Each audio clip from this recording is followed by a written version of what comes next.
Give us your best take on where we are with the tax plan and whether we're going to get anything. Let's take it through the first half of 18. Let's not even hold you to 17.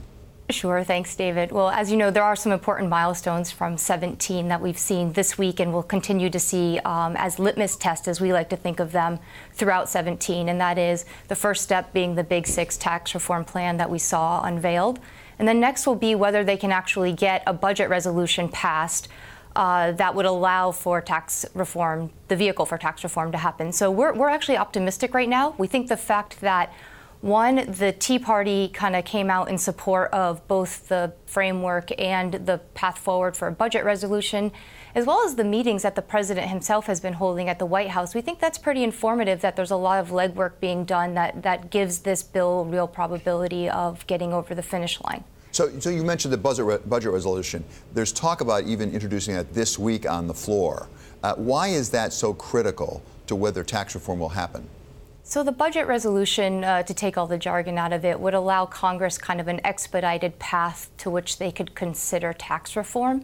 This is particularly important in the Senate because it will allow the threshold to be 50 votes, a simple majority, rather than other Senate procedures which would require 60 votes. So really, it's needed for that and to set the framework for the next leg of tax reform debate. So Maggie, you mentioned the fact that the Freedom Caucus, or the so-called deficit hawks, have sort of given something of a pass to the president to go forward. But is it a complete pass? I mean, they basically said we're willing to put up with some at least deficits in the short term to get long-term growth. Are there things that could still be sticking points for them? Oh, absolutely. I don't think anybody in their right mind would be calling this a slam dunk. I think that it's a tenable situation a bit with the deficit hawk support.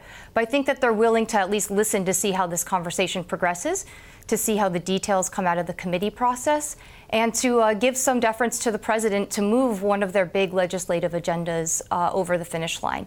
There certainly could be, particularly on debates around what and how to pay for this bill, that is, of course, going to be the most difficult part of this process. But I think that the fact they're willing to even be in listening mode to begin with is a good signal.